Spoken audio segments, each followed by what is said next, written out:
Assalamu alaikum wa rahmatullahi wa barakatuhu. Bandiraɓe fulɓe, on calminama mone mon kala inde mum e yettude mum. Ko musidɗo mon Bokum Alassane kadi artiɗo waddude mon no kewɗen wadde ni.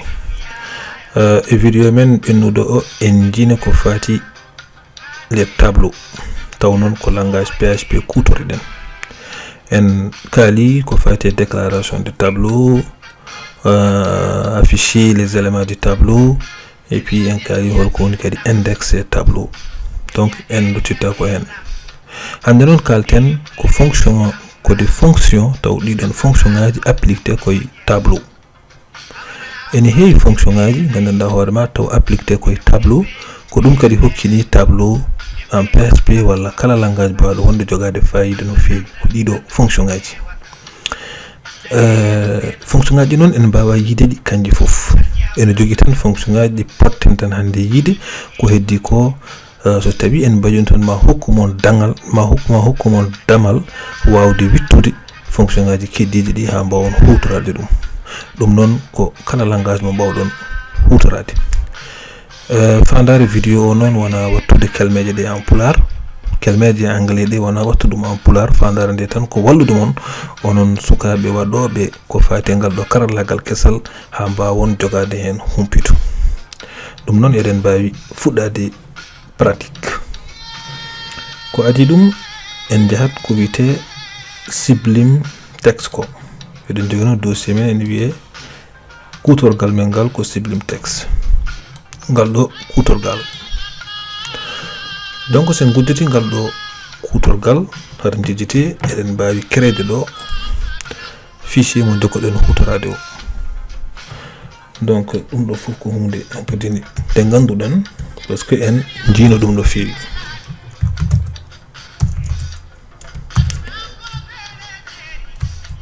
ok, donc eɗen mbawi enregistrude fichier men o, eɗen mbawi hokkude ɗum inde, eɗen mbawi wiide wiyete ko fonction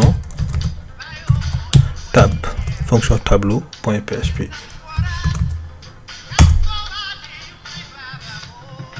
ok, bon,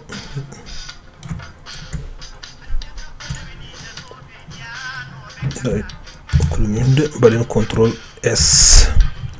so tawi en mbaɗi contrôle S ɗo noon mbaɗen ɗo fichier men o, contrôle V. ok, binden ɗo inde nden fonction tab point php. ok, donc eɗen jogui fonction tab point php, ɗum ko inde fichier men. donc créen en tableau en php en kalino mbiɗen joni so tawi en mbi tab, mbiyen joni tableau test par exemple. ɗum ɗo ko tableau en mbino eɗen mbawi pour wadde tableau, eɗen mbawi wadde tableau ni. ɗum ɗo feti ko tableau.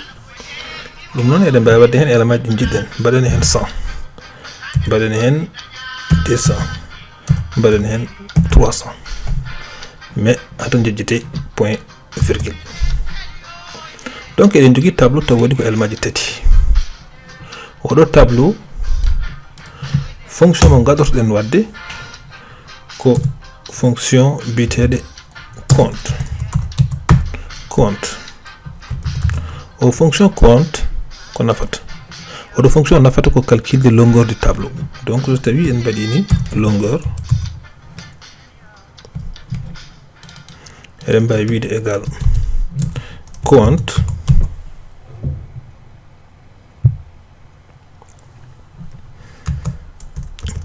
égal compte entre parenthèse e nder parenthèse uji ɗon mbatten tableau. ɗum ɗo joni eɗen mbawi wiide ɗo dollar inde tableau men o ko table test. donc ɗum ɗo holko o fonction nafata. o fonction compte nafata ko calcul de longueur du tableau. donc eɗen gandi tableau men waɗi ko élément ji tati. donc so tawi en mbaɗi écho dollar longueur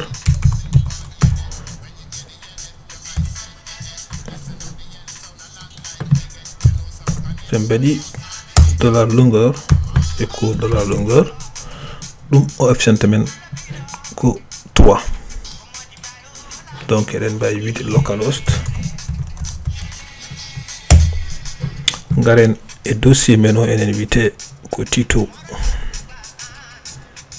PHP donc deven do Tito PHP donc la Tito PHP fonction ngaji men fofu nan do enen fichier meno vite ko fonction tab unji donc fichier men 3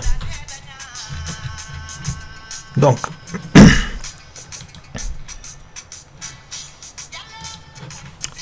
donc en gandi nafoore fonction compte nafata ko calculer longueur du tableau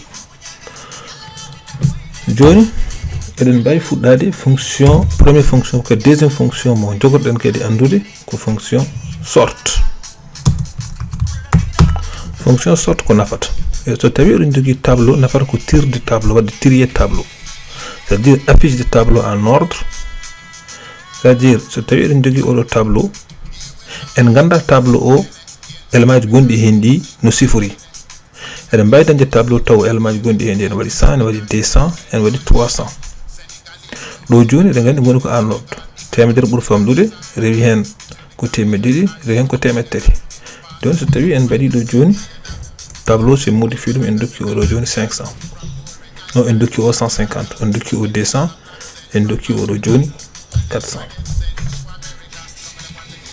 eden gandi enen non so tawi eden jidden affiche tableau o ko yo tridum en ordre c'est-à-dire sanga do affiche tableau o adato affiche de ko 200 do yerno valeur urdo famdude o rewna hen 150 o rewna hen kadi 400 dum fonction sort en walla men wadde dum holno kutorto don fonction sort ene webi do joni en garat badeni bien joni sort bada point virgule entre parenthèse o bada hen tableau ma donc baden do tableau o donc do eden bay affiche dum mais pour yidde affiche dum kedi ha yoda eden bawi hutorade eden bawi waddini man explique mo dum do holko fotata wadde walla onon koy moni man minji holko wadata donc baden do affiche tableau baden vardom holko nafata vardom nafata ko affichande men element tableau men di fof element gonde tableau men di fof taw en kutoraki ni hay boucle to en badani boucle wala so tawi kadi ko objet kadi ko goto donc diewe joni so tawi en badi ni en bi vardum tableau meno et alors avant dum en badi en bino sort tableau c'est-à-dire o wada trier tableau o affiche o hollirat men element ji tableau di taw non o fuddiri ko valeur ko burdo famdudo ha faya do ha faya balo valeur burdo mawnudo donc do o fuddoto ko 150 o rewna hen 200 o rewna hen 400 wala ni so tawi en badi ni o aldoto ko 200 o rewna hen 400 o rewna hen 450 donc ko dum woni trio donc dewen hol résultat on ay do joni on erreur bammi do mi jiri point virgule donc il faut mettre point virgule donc odo en to affiche dum en ba wadde commentaire baden enregistrer garten do onji men so tawi onji o fuddorima so tawi mi adda fonction ha ba won yit joni so tawi en ƴeewi tableau meno so tawi on compari tableau o fuddiri ko 450 indice 0 ko 450 élément deuxième dewde hen ko 200 et élément dewrude hen ko 400 kanko no affiche dum ne o fuddiri ko 200 di o rewni hen 400 di o rewni hen ko 450 o wad dum ko en ordre donc ça holko wallal ma wadde dum so tawi a jogi tableau ma anda ko woni der hen ko holno rangeri donc ni badirta dum ko avec la fonction sort. Bon, oɗo fonction sort tableau ko ɗum nafata. Donc eɗen mbawi yaade kadi ƴeewen fonction ngaji goɗɗi ɗi. En jino fonction sort en wodi kadi fonction biteɗo ka sort. ƴeewe so tawi en yettiɗo en mbaɗi ka hol waylo jogorɗen hen. Donc so tawi en gitti sorto en kutorima fonction ka sort hol waylo bawren dañde hen. Donc joni ƴeewen garten ɗo joni exécution mbaɗen exécuté. On jiiɗo o fuɗɗiri 450, o fuɗɗiri 200, o fuɗɗiri 400. Ok, donc gadden fichier o, gadden tableau men o ha jiyen. Donc ɗo on ji pourquoi o fuɗɗiri 450, o fuɗɗiri o rewni hen 200, o rewni hen 400. Parce que ka sort kañum sene tirer ko selon index o. Parce que eɗen gandi ɗo ko index 0, 450 ko index 0, 0 o ko index 1, o ko index 2. Index ɓurɗo famɗude ko index 0, rewi hen ko index 1, rewi hen ko index 2. Donc o waɗata ko trier selon les index. O associate, c'est-à-dire tri o e index uji. O ƴeewa index ɓurɗo famɗude o ono adoro affiche, ɓurɗo dewɗe hen mawnude o affiche ɗum, e dewɗe hen o kadi o affiche ɗum. Donc ɗo index 0 ko 450 woni nder mum, index 1 woni mum ko 200, e index 2 woni mum ko 400. Ay o affiche 450, o affiche 200, o affiche 400. Donc ka sort kañum ko non waɗata. Ka sort base ro koye index, waɗata ko tri comme no sort ni, mais base ro koye index. Et alors sort kañum base ro koye élément ji ɗi taw wona e index ɗi. Donc ɗum ko ka sort, e sort ko ɗum nafata. Joni jehen ƴeewen fonction ngaji goɗɗi. Eɗen jogui joni mbaɗen ɗo oɗo tableau. Comme eɗen gandi tableau, créen ɗo tableau goɗɗo.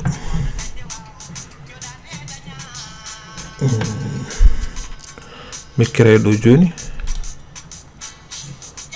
tableau goɗɗo. Oɗo tableau ɗum ɗo eɗen mbawi wadde ɗum ɗo commentaire, walla mi efface hen oɗo. Supprimen auto tableau tan mbaɗi ni, lomtinemo ɗo. Eɗen jogui tableau. Donc en créé tableau, oɗo tableau o waɗi ko paate, waɗi ko yero, waɗi ko série. Donc eɗen kutoro fonction biteɗo array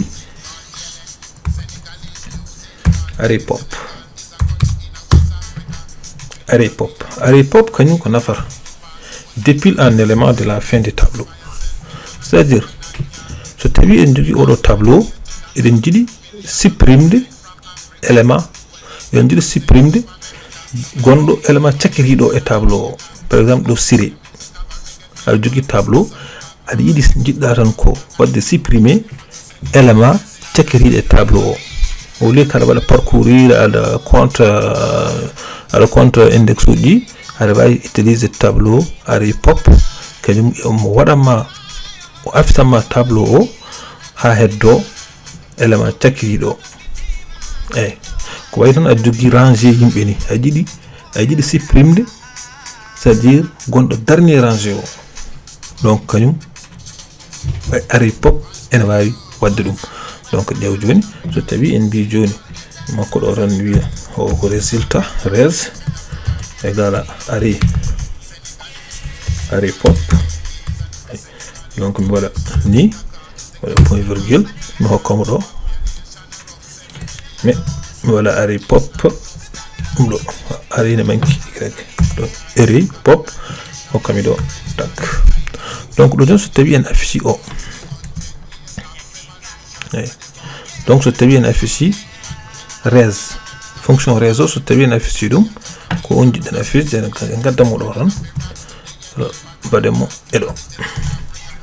do ko firti jidden ko yo affiche men tableau taw siré o ala hen parce que siré ko dernier élément o donc baden dum do enregistrer ngaren do baden voilà ay o rettuni men siré donc do réseau o mo supprimer o ko siré donc eden jidi affiche joni to tawi jidden ko affiche de tableau o taw affiche ta hen siré ko tableau o hori mum tableau tab popo o hori mum button vardemp.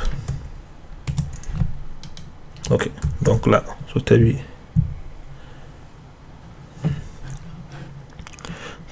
joni en enregistré do en garti e résultat o do en badi affiché unji o affiché men tableau mais tableau wa tan ko élément jidi wa tan ko parti wa tan ko yero donc o supprimi dernier élément donc ko ari pop walla men wadde ko wayni donc en badjo kedi fonction goddo ton jeren ko fonction ari push en wadi fonction goddo en wiye ari push donc unji ari push kanyum ko nafar ko wadde empiler un élément ou plusieurs éléments c'est-à-dire ko wadde kanyum ko nafar ko beydude élément beydude par exemple a jogi tableau ma a jidi beydude hen joni élément goto a jogi tableau ne wadi ma won élément tati mais joni won élément goddo jidda beydude hen donc odo fonction biredo ari push ko dum wallata donc holno ari push marchirta donc ko gotum en jogi odo tableau ne wadi parti ne wadi yero ne wadi siré donc so tawi en ngari do en bi ari push tableau badon tableau mais il faut que badon ko jiddon beydude hen ko badon virgule donc enen jiddon beydude hen ko fatimata ay en badi ari push c'est-à-dire beydu e tableau am odo bitedo tab pop beyde makko fatimata wonno hen tan ko paate yero siré donc so tawi joni en affiche dum arrange sen ngaren do balen actualiser wonji donc tableau meno joni wadi ko paate wadi yero wadi siré wadi fatimata donc ari push non so tawi mo beyde élément e tableau o beydata dum yeso tableau ala o beydata ko sacket tableau o beydata ko sacket en wadi goddon wiye shift wala ari un shift kanyum kedi en wallata mon ko beydude élément mun dudon beydude o beydum yeso tableau donc tableau o index 0 o wonata ko paati onji 0 paati e wonde index 1 on ko yero e index 2 woni hen ko siré e index 3 woni hen ko fatimata donc onji ari push kanyum ko dum nafata joni hol fonction goddo kadi mo bawden yide en wadi ari shift kanyum wadata ko dépiler supprimera ko élément gondo début du tableau donc jewe to tay eden jogi joni odo tableau en jogi tableau mem ko torto no ron tab pop en wadi paté ko ni woni premier élément on wadi yero en wadi siré donc enen joni jidden joni ko wadde supprimer jidon ko wadde supprimer premier élément c'est-à-dire paté so tawi joni en won fonction bawden hutorade o tableau o ittat paté o gonnodo premier élément o dum non joni hol fonction bawdo wadde dum ko ari shift yebe do joni so tawi en badi ni ari shift donc ba dum do en gittat fatima to parce que en jida beydude jidden ko yo ittan men élément donc so tawi en badi ni joni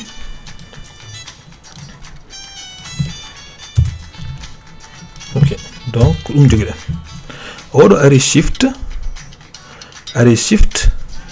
e mi res so tawi tan ko réseau tan badden affiche den o wadata affiché ko paati parce que mo ittata e tableau o ko on affichata so tawi non affiche den ko tableau o caggal nde badden array shift on jiiɗo joni en mbaɗi array shift après nde caggal nde mbaɗen array shift mbaɗen var dump tableau ɗon o affiche tableau ha heddo premier élément o. Donc testen mbaɗen test garen ɗo et puis actualiser on ji o itti premier tableau o heddini men yero mi adda hanji on mi adda ɗo mbaɗi voilà. Donc on ji tableau men neni premier élément o ko paati joni so tawi on ƴeewi résultat o paati ala ɗo. Donc o renvoie men en tableau kono waɗi tan ko yero waɗi tan ko siré o itti paati.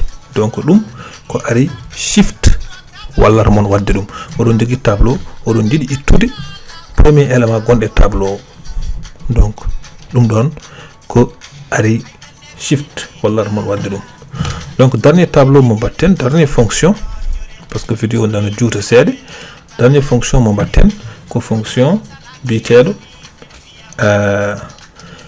array replace. Array replace ko nafata oɗon jogui par exemple tableau oɗon jiiɗi ene waɗi élément ji oɗon jiiɗi remplace wona certain élément ji e élément ji goɗɗi.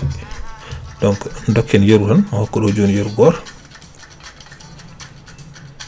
mi hokko ɗo yeru goto mi addu ɗo tableau goɗɗo mi affiche ɗo mi waɗa ni ok. Donc mawni ɗum seeɗa d'accord.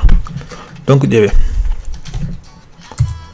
eɗen jogui ɗo joni tableau biteɗo temp 1 ene waɗi paate ene waɗi yero ene waɗi siré.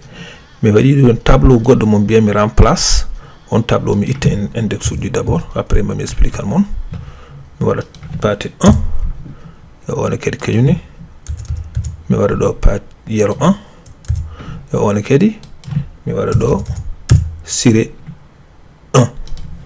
Donc min ko jimmi wadde ko array replace array replace array replace. Donc array replace voilà ko ɗum woni array ko ɗum woni array replace.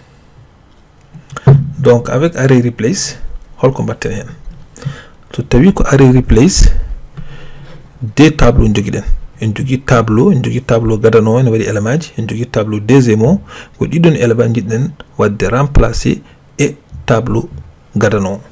Donc ɗo joni gadortoɗen ko tableau gadano c'est à dire ko won tableau de base. Donc ɗe mbay nangude o mbaɗa virgule puɗɗa addu tableau remplace o. Donc ɗo joni en mbaɗani won tableau remplace o ɗum ko firti ɗo noon seɗen affiche ten ko résultat o affiche ten ko réseau. Donc gadden réseau mbaɗen ɗo. Donc mbaɗen ko holɗum mbiɗen eɗen jogui tableau gadano en jogui tableau biteɗo remplace on deuxième tableau mais jiɗɗen ko remplace ko woni élément ji tableau gadano mbaɗen ɗum remplacé par élément ji tableau biteɗo remplace o. C'est à dire paate 1 remplace paate yero 1 remplace yero et siré 1 remplace siré. Donc ɗum so tawi en mbaɗi ni joni en testi ƴeewen ko rokkata on ji mi adda hanji on. Donc ɗo joni wonno voilà on ji donc paate 1 remplace paate donc hokkimen ɗo paate 1 e yero 1 remplace yero waɗi yero 1 e siré 1 remplace siré. Donc résultat mo rokkata o hokkata ko résultat oɗo. Donc eɗen mbawi wadde ni ha goɗɗum ha joni ha ɓeyɗo kadi famnade ɗo joni mbaɗen hen index uji par ce que ɗo ko index 0 index 1 index 2 par ce que array replace kañumne base ro koye index uji donc so tawi oɗo joni index mum ko 0 index 0 en mbaɗi joni o joni ko index 0 index 0 ko paati e index 20 ko yero e index 3 eɗen mbawi wiide index 3 ko siré so tawi en mbaɗi ɗo index 0 oɗo paati 1 en mbi ɗum ko index 0 donc on kañum so tawi en dokki ɗum 0 en mbi ko index 0 ɗum ko firti ko hollum so tawi en utiliser array replace paati 1 remplaçat paati 1 remplaçat paati pourquoi parce que index 0 remplaçat index 0 so tawi en gacci oɗo nden index mum wonata ko index 1 donc index 1 wawata remplace de yero so tawi en gacci kadi siré so tawi en dokki oɗo siré comme 3 on ji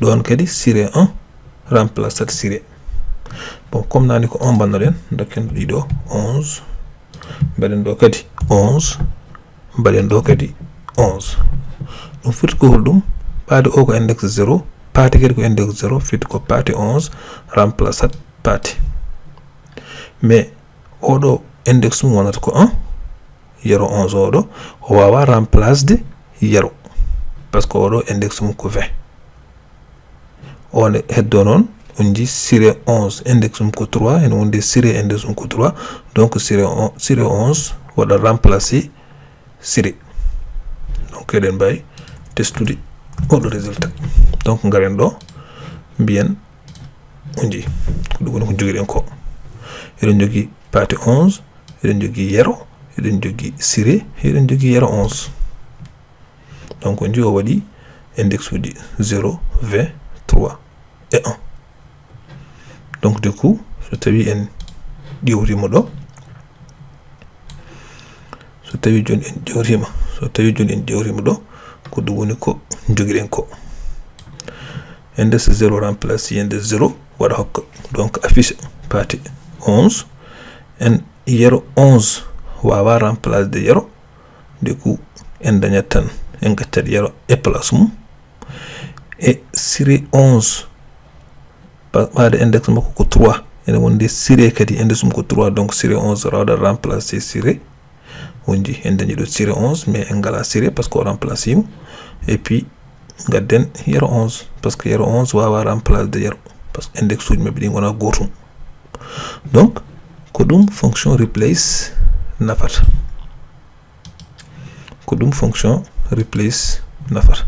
donc ɗum ɗo woni ko hande en kannat ɗo vidéo o ko ɗum ɗo woni ko yimɓeɓe jiino ɗiɗo fonction ngaji cikkumi kadi ko heddi ko tan ko onon mbaɗata effort yaade ƴewde internet o ne heewi fonction ngaji ene heewi fonction ngaji mais so tawi on paami tan principe holno tableau tan fonctionnirta holno mbawi toon hutorade tableau ji e PHP avec e fonction ngaji mum ɗum ene walla mon no feewi ɗum noon bandiraɓe on calminama on jurama ko musidɗo mo Bokum Alassane Kadi arno ɗo yewtude mon donc on jarama wassalam.